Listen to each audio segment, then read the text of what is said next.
Hallelujah. हमारे प्रभु यीशु मसीह के मधुर नाम में आप सबको जय मसीह की। Good morning. सुबह हो गई है, क्या आप उठ गए हैं? तो आइए प्रभु के वचनों पर मनन करें। पवित्र पिता, आपका धन्यवाद एक बार फिर से हम आपके सानिध्य में आते हैं। इस संसार के उथल पुथल को, खतरों को, परेशानियों को, बीमारियों को, तकलीफों को देखकर हम हताश ना हो जाएं। इन भयंकर परिस्थितियों से बचा सकने वाले हमारे परमेश्वर हैं। इस विश्वास के साथ जागते रहते हुए प्रार्थना करने का अनुग्रह दें। प्रार्थना यीशु के नाम से मांगते हैं, आमीन। कैसे हैं आप सभी लोग? प्रभु के साथ आपका संबंध कैसा है? क्या रेगुलरली चर्च जाते हैं? क्या आप उपवास रखते हैं? आप चाहे विश्वासी हो या फिर सेवक हो, कम से कम हफ्ते में 2 बार उपवास रखकर प्रार्थना करें। यह आवश्यक है। आज से आप अपने समय को प्रभु के लिए अलग करिएगा। दानियेल की पुस्तक, उसका 2 अध्याय 17वीं आयत से पढ़ रहा हूं, देखिएगा। तब दानियेल ने अपने घर जाकर अपने संगी हनन्याह को, मिशाएल को और अजरिया को यह हाल बताकर कहा, इस भेद के विषय में स्वर्ग के परमेश्वर की दया के लिए यह कहकर प्रार्थना करो।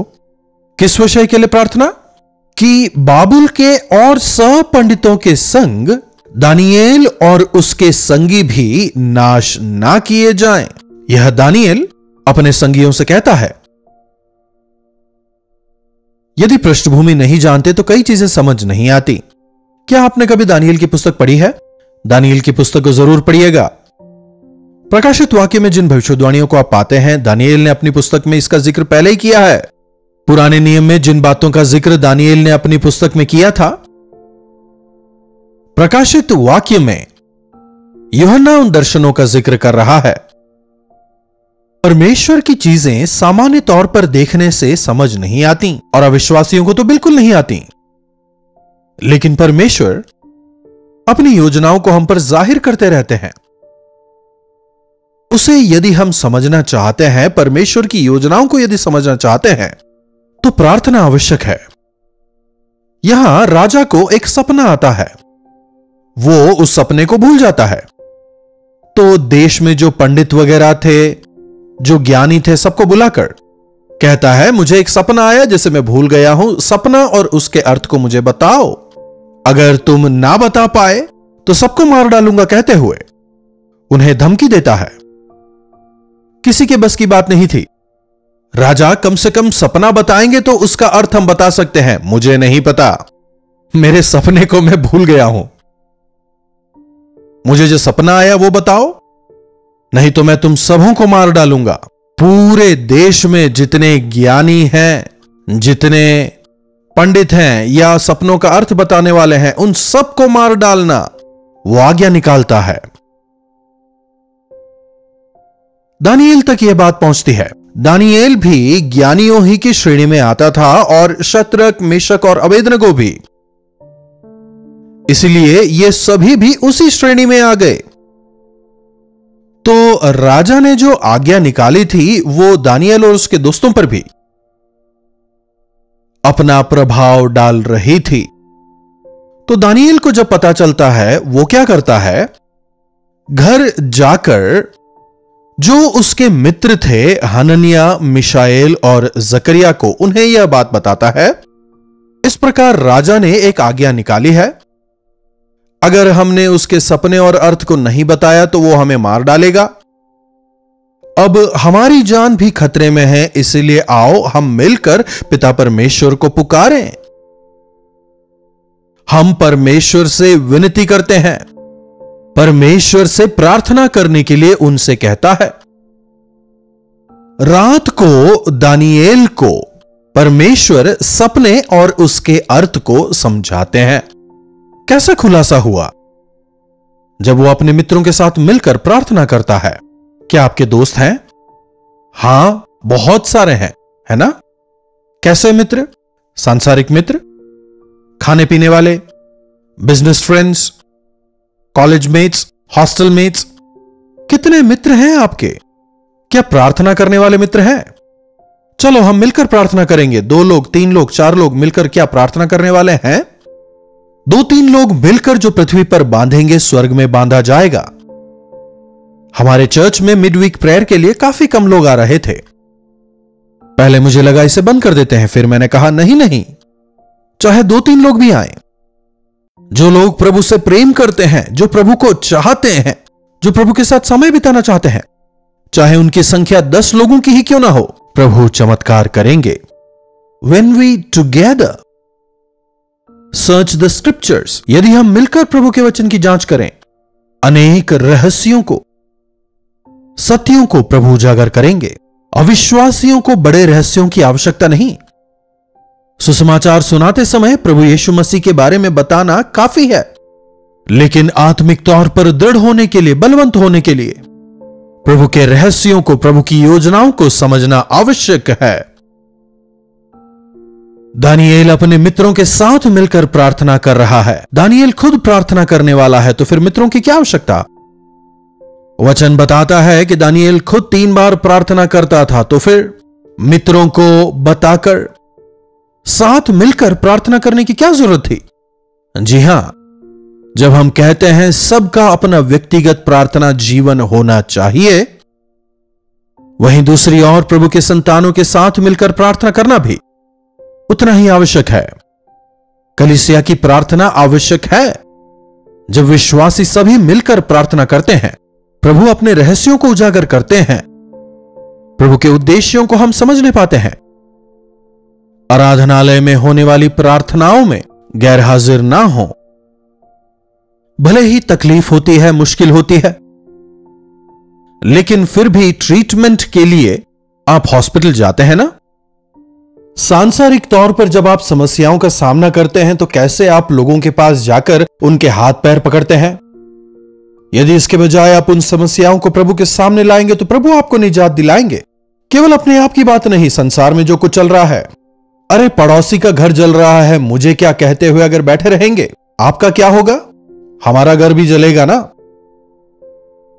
अरे संसार के किसी देश में अगर मसीही सताए जा रहे हैं, तो हमें क्या? हमारे देश में तो हम सब कुछ ठीक है ना। दूर किसी देश में अगर युद्ध हो रहा है, तो मुझे क्या? हमारे देश में तो कोई युद्ध नहीं है ना, यहां की परिस्थितियां ठीक है ना। नहीं कह सकते।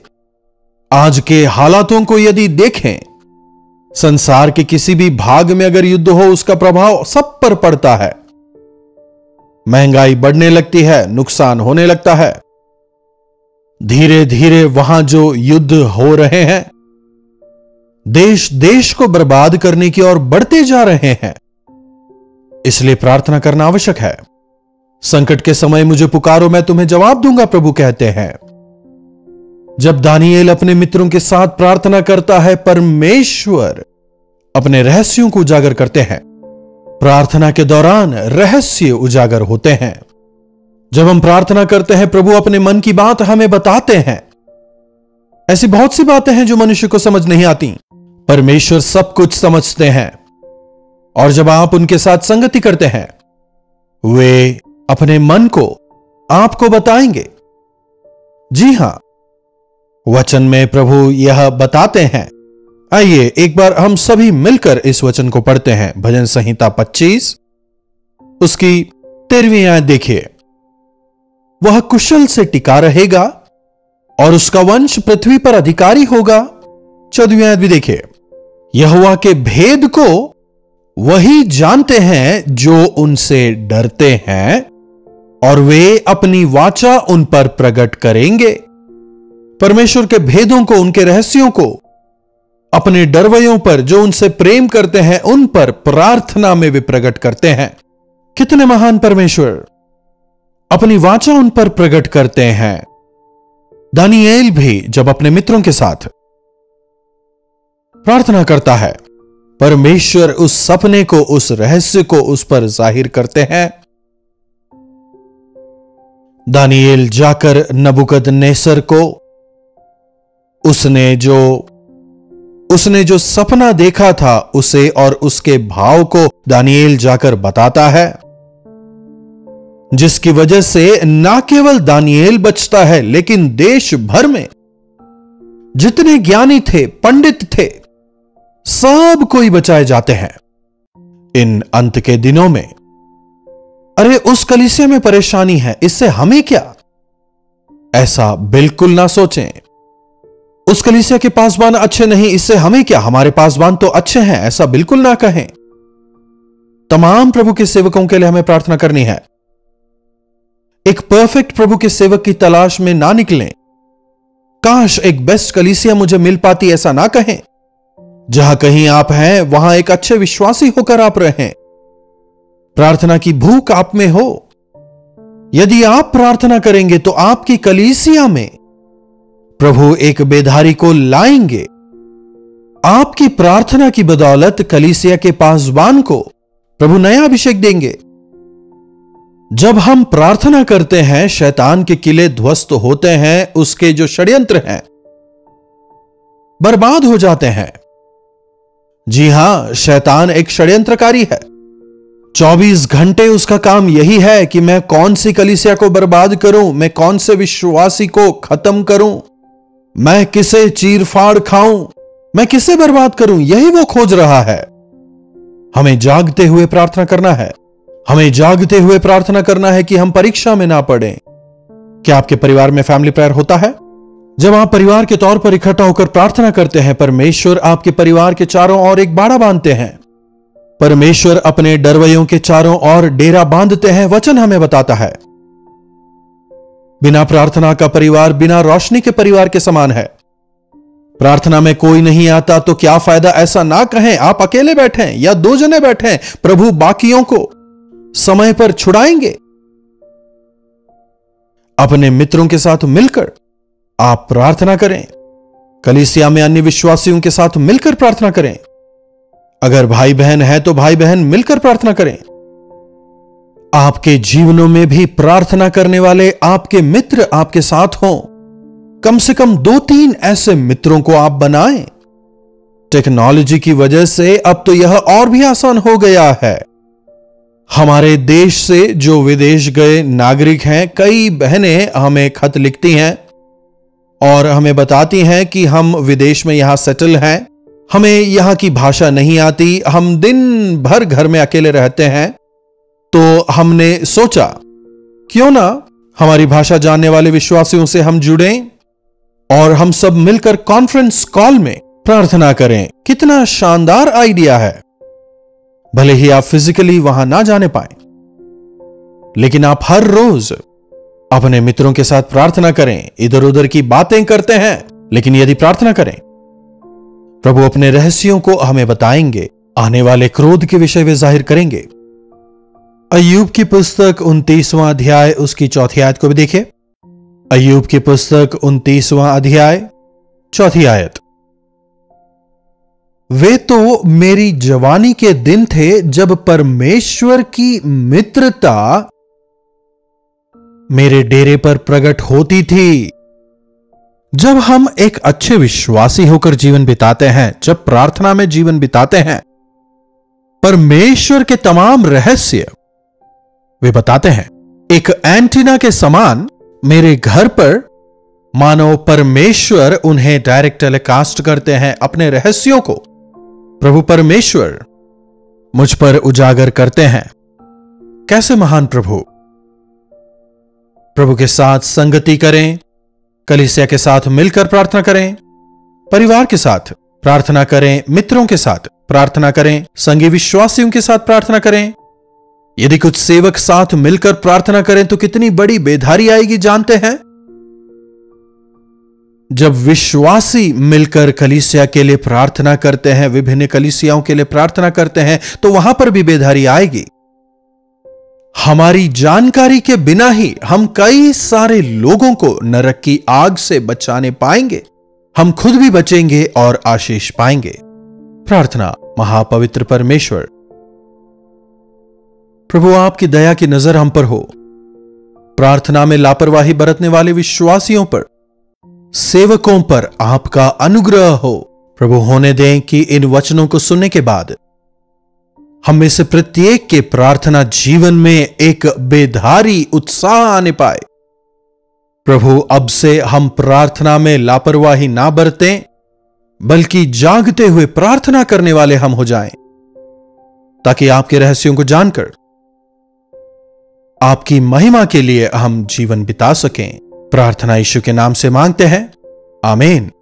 अब हमारे पिता परमेश्वर का प्रेम, प्रभु यीशु का अनुग्रह, पवित्र आत्मा की संगति और सहभागिता हमें से प्रत्येक के साथ आज, कल और सर्वदा बनी रहे, आमीन। प्रभु की महिमा हो। अपने प्रार्थना विषयों को आप हमें 9884907779 पर व्हाट्सएप, टेक्स्ट या वॉइस मैसेज द्वारा भेजें। हम अवश्य ही आपके लिए प्रार्थना करेंगे। आप भी हमारे साथ प्रार्थना करें, प्रभु चमत्कार करेंगे। यदि अब तक आपने चैनल को सब्सक्राइब नहीं किया है तो सब्सक्राइब करें, लाइक और शेयर भी करें। प्रभु परमेश्वर की आशीष हम सबों पर बनी रहे।